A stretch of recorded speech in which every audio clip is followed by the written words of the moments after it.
has been a source of dissension and topic of discussion and argument back and forth. The white people can't understand why, today people are still upset about racism, and they seem to go back to slavery. Well, slavery wasn't the advent of this problem. This problem is an ancient problem. It's an ancient problem with your people, as far as white people and Western people, their ideology.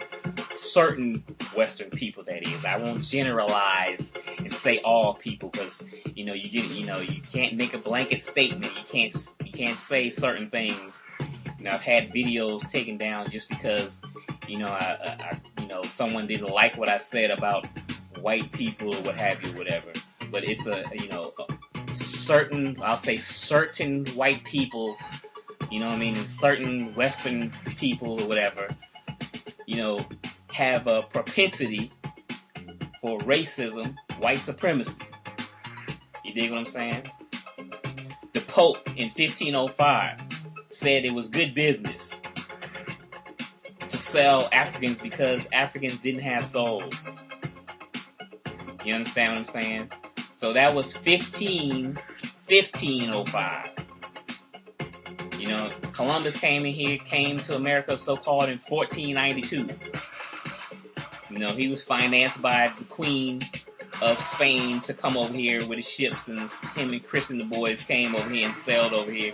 When he got here, he found us, and he found the red man, and he found us living in harmony with nature, and he found us living in peace with each other. And he didn't find savages killing each other and enslaving and doing anything of the sort. But when those people came here,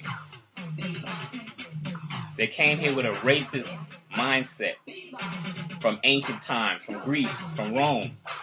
It didn't just start with slavery. It was an ongoing thing that was already in their minds. They already had this in their minds. So by the time Carl Linnaeus came about, who was the writer of, or one of the authors of the so-called discipline of anthropology, which the anthropology, Ivan Van Sertima already pointed out that this discipline was already started in the ancient times of Kemet. It's on the walls, in Kemet, and it shows the different classifications of races and this, that, and the other. But yet, Carl Linnaeus is the father of anthropology.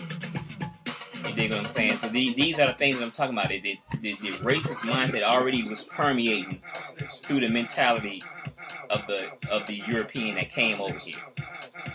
So it didn't just start with America and slavery. It was the mindset. It was a. I don't want to say ancient, because ancient only refers to, it only refers to African people.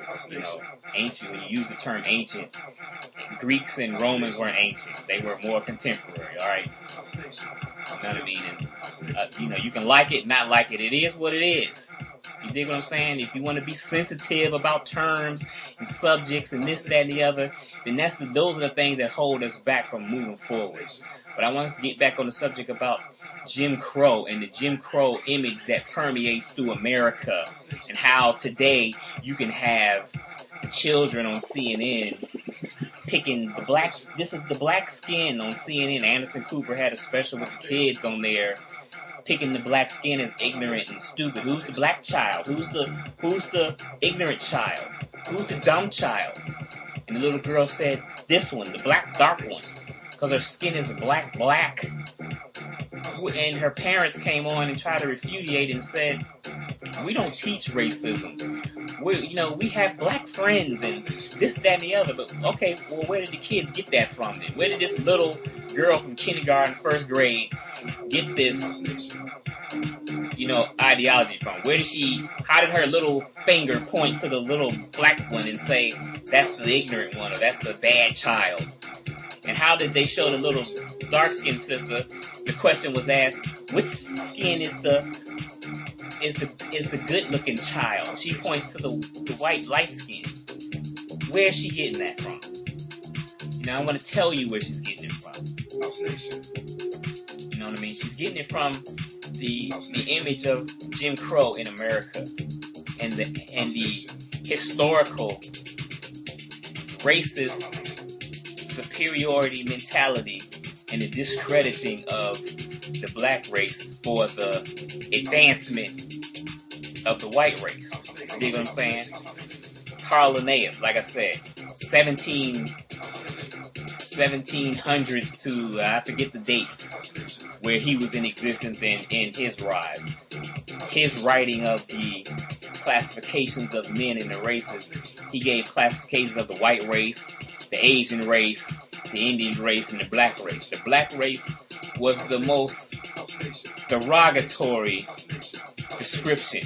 He said we were lazy, we were this, we were he gave the classification of us as a race, which is still permeates and taught in the colleges and universities today.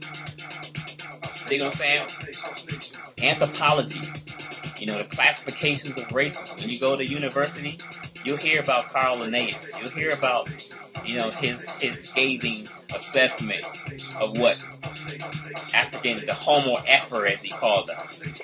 We were the Homo effer. Black skin, capricious, lazy, cunning. All these things that Jim Crow, from 1700 when Carl Linnaeus wrote that. That's 1700s. 1776 was the establishment of America. The forefathers came over here. You know what I mean? 16, 15, 1700s. They already came over here with the mindset of Carl Linnaeus and the Pope saying that, we were soulless. There was already a Jim Crow mentality already established in the minds of the people from Europe that were coming here. They already had the preconceived notion of what the Homo effer or the African was. You dig what I'm saying? So by the time